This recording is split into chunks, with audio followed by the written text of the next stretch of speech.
In this video, I'm going to share what I think about the SOTAR Rogue Series rafts. SOTAR stands for State of the Art Raft. I'm going to say this is a state of the art raft. It's really innovative. And the two big innovations are, one, it's a lighter fabric, which makes it lighter to carry. And also it has a mesh floor, which makes it less expensive and also lighter to carry. The big fabric floors are expensive to make, and it's just a lot of material. And putting a mesh floor in here the water just goes through is really smart. And I'm going to say, for me, what I experienced is this is part raft, part cataract, because there's no floor. One big advantage is the floor is raised up a little bit, and so you can pontoon rocks. And when I say pontoon rocks, if there's a rock in front of you, you can just go over it most of the time. It might hit the mesh a little bit, but it goes over pretty well, which is an advantage of cataracts. I also think it being lightweight is a game changer. Like having it be, this boat I think is like 50 pounds, 48 pounds. I can easily carry it by myself, easily throw it up on the truck. On the water, it boats different because it's lighter, but weight-wise, that's great. It's also great for travel. I travel internationally sometimes to boat, or even within the United States, and I want to bring a boat with me. This 11-footer being under 50 pounds means I can check this as a raft. The 12, 13, 14-foot boats are heavier, up to 70-something pounds. But again, for just ease of use of carrying, just from your truck to the river, your car to the river, or doing a portage, the low weight is really nice. Now, I'm mainly using this as an oar boat. I can see as a paddle boat, maybe not liking the mesh floor that much. I'm not exactly sure because I haven't paddle boated it.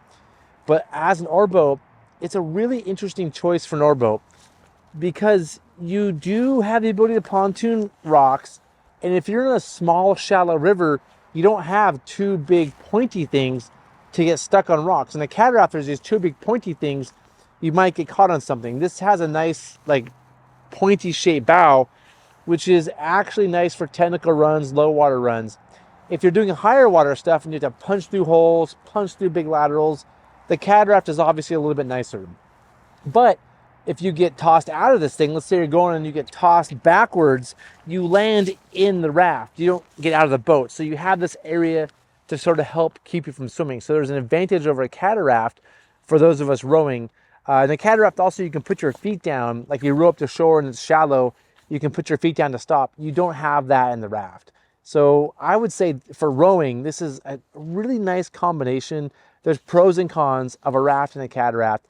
And if I'm just going to go row, do a day trip, go do locally like the Clackamas, maybe even the Wind, this is a great option. For an overnight trip, it's not as great because I think the floor is important for tracking, for the type of rowing we're doing for overnights. I think it's easier to carry more gear when there's a real floor. But for day trips, or if you're on a multi-day trip and you're going light, or somebody else has the gear and you're just having fun rowing, I'm going to say this is a really sweet boat. Again, just to sum up the advantages, it's light, it's inexpensive, it looks cool. I think this is just a great option for those of you looking for a simple boat for rowing. If you have more thoughts or questions, as always, put those in the comment section below. If you want to like this, that would be sweet. Hit the like button. If you want to subscribe, even better. And I'll see you in the next episode. Thanks.